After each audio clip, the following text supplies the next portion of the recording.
And what's up, everybody? I'm back with another movie review, and today I'm reviewing Home Alone 3, released in 1998. A lot of you probably didn't even know that there was a Home Alone 3 until you clicked on this video. That's because the first two are very much played on TV a lot and are very much more iconic. And the reason why 3, and there's even a 4, a 5, and yes, a Home Alone 6. But nobody knows about them because they don't have Macaulay Culkin in them.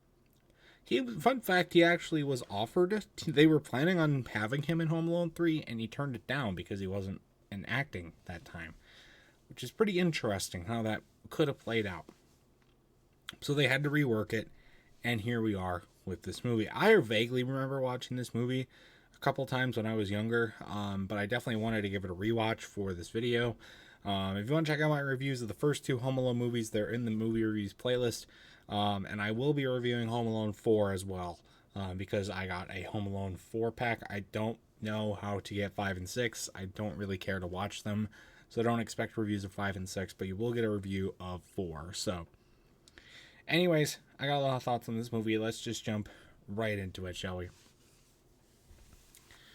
I cannot believe that Scarlett Johansson, a young Scarlett Johansson, is in this movie. Out of all the movies that she has done, this is one of the wilder ones, I must say. Now let's talk about these villains first of all. The protagonist in the movie, it's kind of a similar arc as it was for the first movie. It's a young kid in a with two older siblings, and the two older siblings bully the shit out of him. He does a bunch of stupid shit that, and his family resents him for it. So they get really pissed off at him, and then he redeems himself by beating up the villains.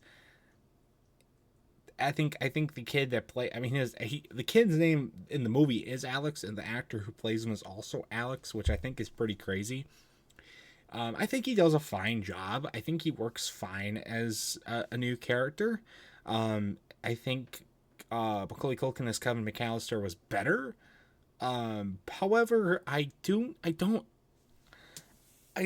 think he's a serviceable actor in this movie. He does a good job with what he's got to work with. And the parents too, they're better parents in this movie, I will say, than the last one. They don't just they just don't forget their kid at home or lose them at the airport and have them go to a completely different part of the country.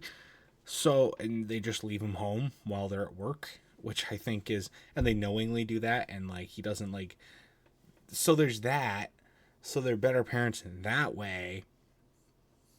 And so I think they're better from that. Anyway, I wanted to touch on that real quick, but the villains of this movie, the robbers, there's 4 of them now. They're not the wet bandits anymore. I don't know why the 2 wet bandits were not brought back, but you know what? They decided to go from, 2 fairly dangerous yet still sillier robbers than from the first 2 movies, and made them international terrorist spies from North Korea. Yeah. That's what they are. That is an absolutely insane boost from just, well-known, but not super crazy robbers, home robbers, to now these international spies that have this, or international criminal spies that now have this chip that could override the entire military.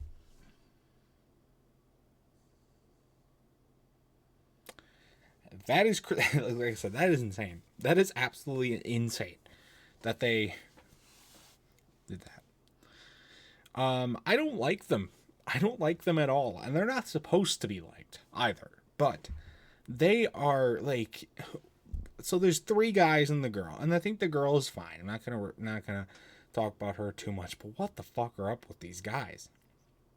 You've got the one that looks you've got the guy with the long hair that is trying really hard to look like John Travolta and failing horribly. You've got another guy who always just looks like this.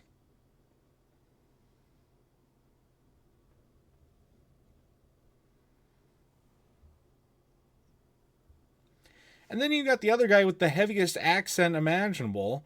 Like, what the fuck? What are up with these guys? Oh my god, I don't like them at all. They're terrible. They don't have any redeemable qualities. They're not even that funny. They don't do anything that would make me enjoy watching them at all. I guess that's okay because that makes them good villains. They're not even that good villains though. So like, what the fuck? Also, I think it's wild that the dad from The Middle is in this movie. I've seen a couple of movies with him in it now. It's pretty weird, honestly. Now, I think the other big part about this movie is, the action scenes beating up the robbers. I think that is done really, really well in this movie, just like it was from the first two.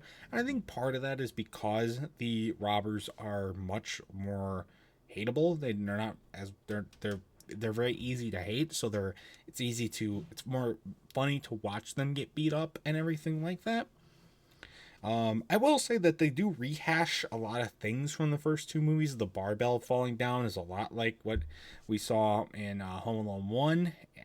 There's stuff with like the paint and the electrocution thing, that those are from the first two movies. I like the callbacks, but I would have liked to see something a little more original. They do have some more original stuff that they do work in, so I think it's a good mix. But maybe a little more, not like calling back to the first two, especially since they do a good job of separating it pretty much completely from the first movie. Different names for the characters. There's no real ties to the first two movies at all, but they do the callbacks anyways. It's kind of weird. And I could not mention this movie without mentioning my all-time favorite character in this movie, the parrot. Oh my god, you want to talk about the robbers not being funny? What they leave behind, the parrot makes up for and more. They came up with the best one-liners and punchlines for this parrot.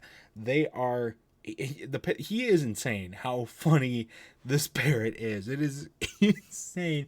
Every time that parrot said something, I was dying laughing. It was so fucking funny. He is the star of this movie. I don't care what anybody says.